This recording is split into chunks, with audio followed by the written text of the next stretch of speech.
Hi guys, Kevin here. Listen to full episodes of Insta Empire exclusively on the Pocket FM app. Click the link in the description to install the app now. Kevin had spent the night reading about vitamins and natural medicine. He only knew the basics, but decided to use a recipe in one of the old books to make some herbal medications to help Officer Emmett recover. He offered her a reddish-brown pill that looked a little like the one Cook had given him. "What will it do?" she asked him. "I'm not exactly sure," he answered. Of course, he didn't want to tell her that he'd made it using simple ingredients he found in her kitchen. "You don't know? So what makes you think it can help me?" she said in an exasperated tone. "So are you going to take it or not?" Kevin was about to take the pill back as he spoke, but she snatched it out of his hand.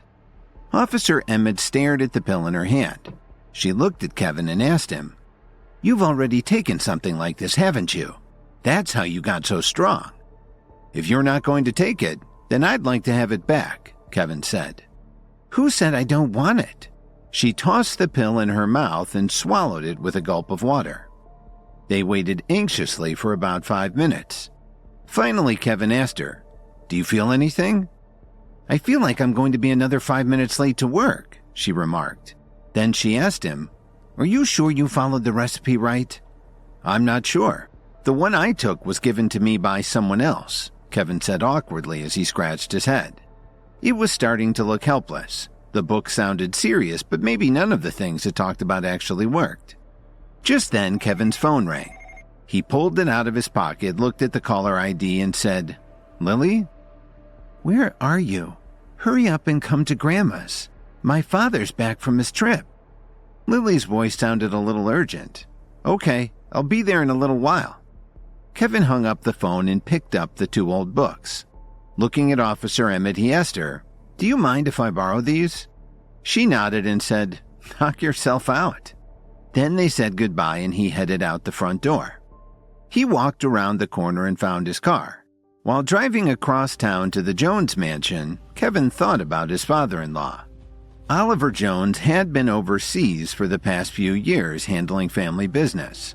Grandma Jones used to dote on Oliver, but after Lily married Kevin and Oliver went overseas, Grandma gradually stopped. For some reason, Kevin felt that it wasn't a good time for Oliver to return. After driving for more than an hour, he finally arrived at the Jones family's mansion. When he saw Kevin enter, Oliver, who was sitting on a big leather chair, waved at him. "Kevin, come here. Let me take a good look at you." "Dad," Kevin said as he walked over to him with a smile. "It's been a long time. You're looking stronger," Oliver said pleasantly. Jason, who was standing nearby, sneered. "He eats at home every day and doesn't do anything. He must have gotten fat." This remark brought laughter and snickering from most of the Joneses, all except Oliver, whose smile turned into a slight frown. Grandma Jones glared at Kevin, then said to her son, "Oliver, what brings you back after all this time?" "Mom, I've found a great business opportunity for the family," Oliver explained as he stood up excitedly. That's when Kevin noticed how proud Dorothy looked as she sat next to her husband. Grandma Jones asked in surprise, "What opportunity?" "Mom, I met a very powerful businessman. All I have to do is send him the amount we agreed on, and half a month later he'll be able to triple our investment," Oliver said excitedly. The family members who were in the room started discussing this with each other. One of his cousins asked him, "Oliver, you chump, what were you thinking?" Some of the other comments were even worse, but Oliver didn't care what they said. He never lost his smile. He handed his phone to Grandma Jones and reassured her. "Mom, take a look. This is the transfer record between me and my friend." After Grandma Jones saw the financial report, she passed Oliver's phone around the room for everyone to see for themselves. The transfer record showed that as long as Oliver Jones invested a certain sum of money every time, he would receive 3 times that amount after 10 days. One of his nephews asked him, "Uncle Oliver, you aren't laundering money or something, are you?" But everyone knew he was an honest man, and the accounts looked genuine. Grandma Jones slapped the table next to her.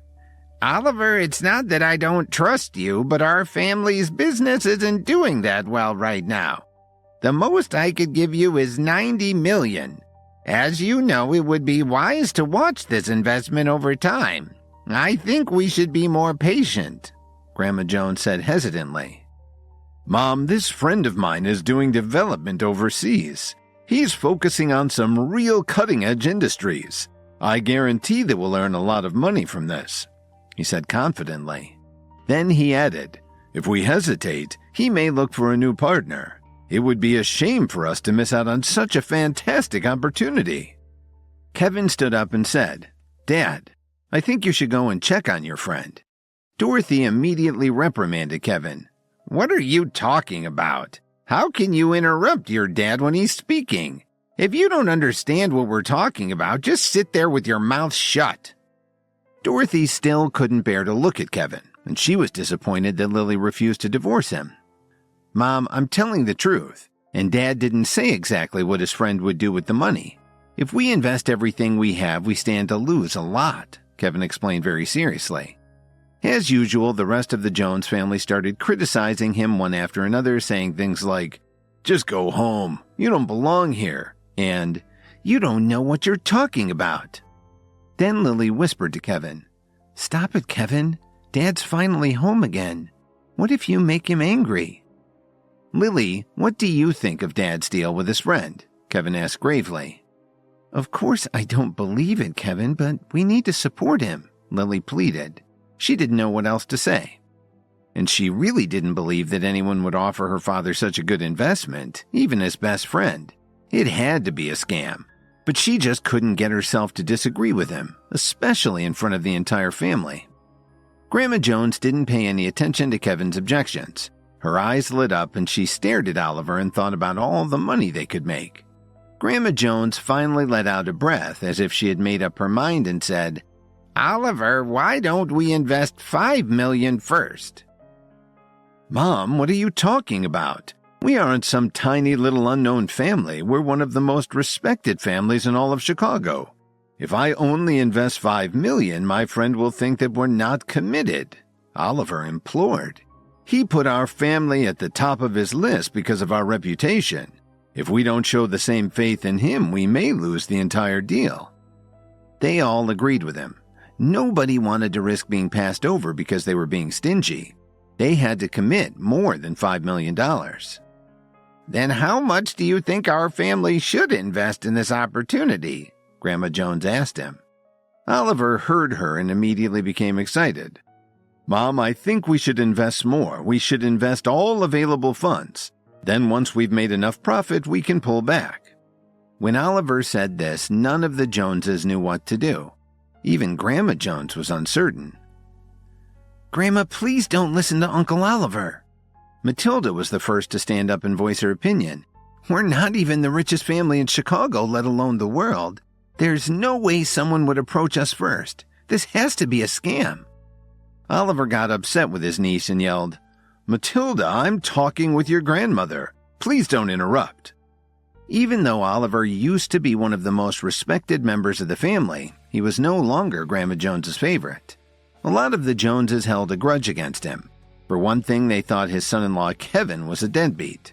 They also had a lot of unpleasant things to say about Dorothy and Lily lately.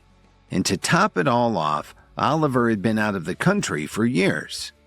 I don't care what you think. This is a scam, Matilda protested. Then Kevin repeated his warning. Dad, in my opinion, you really ought to think twice about this. When she heard this, Dorothy stood up from her seat, walked over to Kevin, and slapped him in the face. What are you talking about? Don't you want this family to succeed? Just because you're a leech, it doesn't mean Lily's father is too. If you say another word, you will never be welcome in my home again, she shrieked. Kevin couldn't let it go, even after Dorothy's ultimatum. But Mom, think about it. This is too good to be true.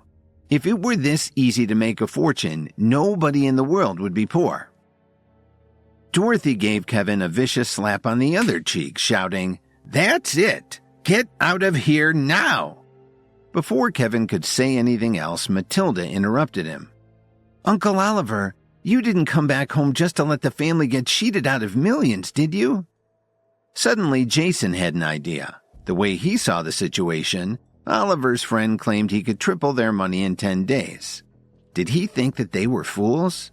Of course it would be easy to trick Grandma Jones out of her money. And at first, Jason wanted to speak out against the idea like Matilda had. But now he saw an opportunity to chase Lily out of the family and make some extra money for himself. Plus, Oliver was Kevin's father-in-law, and Jason hated Kevin to the core because of all the times he'd made him suffer. He couldn't pass up this chance to get even. So Jason sneered and said, "Matilda, Uncle Oliver has good intentions. How can you say his friend's offer is a fraud?" "Jason, what do you mean?" Grandma Jones said as she turned to look at him. Even though Jason had humiliated Brittany and almost cost the family a fortune, he was still Grandma's favorite. "Grandma, I think this is a good opportunity," Jason said respectfully. He had already come up with a plan. As long as Grandma listened to Oliver and invested the family's money, Jason would be able to funnel company money to his own bank account.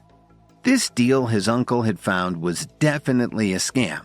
By the time the family realized all their funds had disappeared, it would look like Oliver was responsible. He and the rest of his immediate family, including Kevin, would be ostracized. Jason figured that nobody would suspect him. Then, once Kevin and Lily were out of the family, he would pay someone to track them down and punish them so he could finally get his revenge. "Jason, have you lost it? Can't you tell this is an obvious scam?" Matilda asked in disbelief. Kevin was about to say something, but Dorothy glared at him angrily, and Lily pulled on his sleeve. He decided to keep quiet for now. "Matilda, I think maybe you've lost it. You actually agree with Kevin?" Jason asked in a snotty tone. He continued, "I don't care what Kevin thinks. He doesn't know anything about business. But you're a Jones. You ought to know better." "It's because I'm a Jones that I'm against this." Matilda shot back angrily. "Matilda, what do you have against me?" Oliver said dejectedly. Matilda was about to say more, but Grandma Jones suddenly slammed her fist on the table. She first gave Kevin a fierce look and then said, "Enough! We're all family. What are you guys arguing about anyway? You sound ridiculous." Grandma Jones looked at Kevin again and her eyes were filled with contempt. What was she going to do now?